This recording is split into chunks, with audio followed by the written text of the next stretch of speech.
up mga kapwa? Pupunta tayo ngayon dyan sa kay Uncle Otep. Papadayin na natin si Victoria. Susukatin lang natin yung horsepower niya. Let's go. Oh guys, laman dyan. Take. Di. Tamang pares tayo ngayon Sa mga kapwa, kasama natin si Dane Ar ngayon. Langgas Pawes. Magkasama sa hirap at ginhawa. Go. Ayan si Victoria, kasama natin. Ritik, tsaka si Nat. Ayan, nagkabangas ka tuloy. Ang gaslaw kasi. Dahin na lang natin. Let's go. Oh, Uncle, baka mahirapan ka. Okay, baba muna. Oh, likod. Ang likod. Dito na tayo ngayon, mga kapwa, kay Uncle. Otep Works. Mga kapwa, yan. Pakita mo. Gaano kagwapo yan. Masusukat lang natin yung horsepower ni Victoria para meron tayong baseline. Let's go. Ito pala yung pangmalakasang shades Nag-ano ako nag-grinder ako. Dito kayo guys. Kung magpaparimap kayo, o kaya dyno tune. Kapag dyno tune kayo o kaya remap, punta lang kayo dito. May discount pa, may libre pang fees. Yan!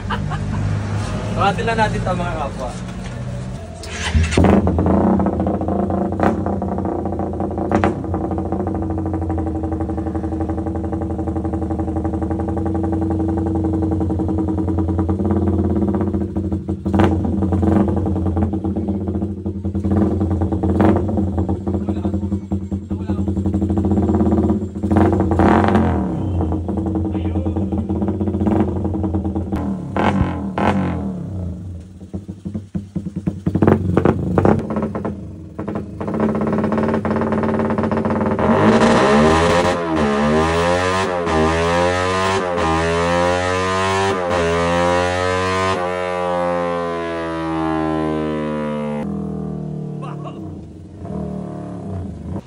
Anong motor niyo, sir?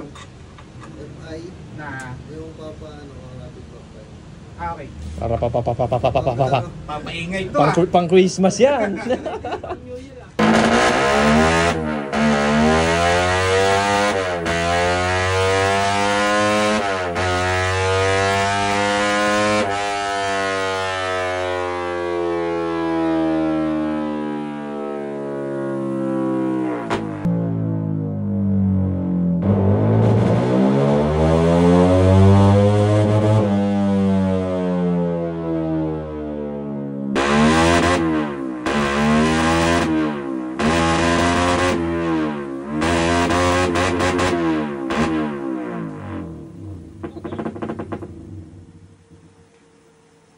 Gayon yun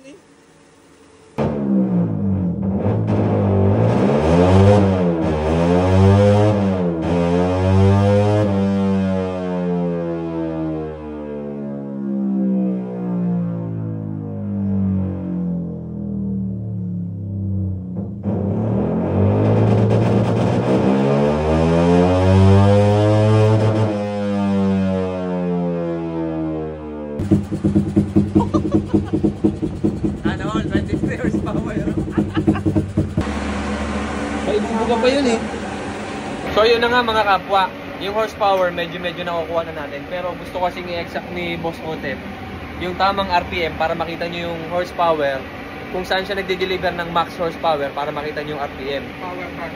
Yun, yung power band na tinatawag. Ngayon, kung gusto nyo lang talaga makuha yung horsepower, madali lang. Never ganun lang talaga. Tingnan natin kung ano horsepower ni Victoria.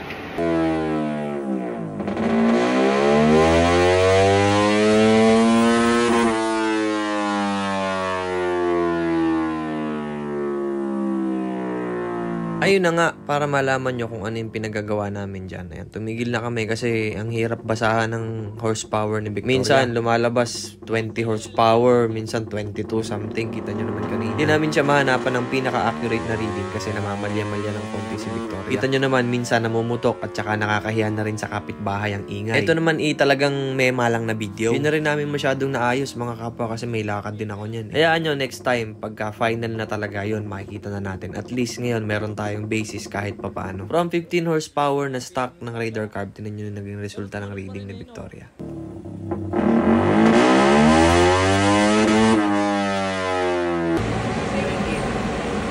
Yan! 17.7 horsepower. Di na kami masyado nag-focus dito mga kapwa. Mema lang to, mema. Malaga, nakita natin, meron tayong baseline. Yung iba kasi bumabasa ng 20 eh. Mga nasa 20 horsepower. Hindi na makatotohanan yun pagka ganito. Yan yung malinis na reading. Eh, nagpuputol-putol na yung carb ni Victoria ngayon. Check upin na rin natin yan. Top overall natin o overall natin kung ano mang kailangan. Tapos patatakboyin ulit natin. So, shout out! Uncle Otep! Uncle! So mga kapwa, punta kayo dito kapag gusto nyo magpa-remap, magpa-reading ng horsepower. Ito, na-reading na natin yung kay Victoria. At least, ang mahalaga, di ba? Meron tayong baseline. Meron tayong basis. Alam natin kung nag-increase tayo o nag-decrease pag meron tayong binago. From stock na 15 horsepower.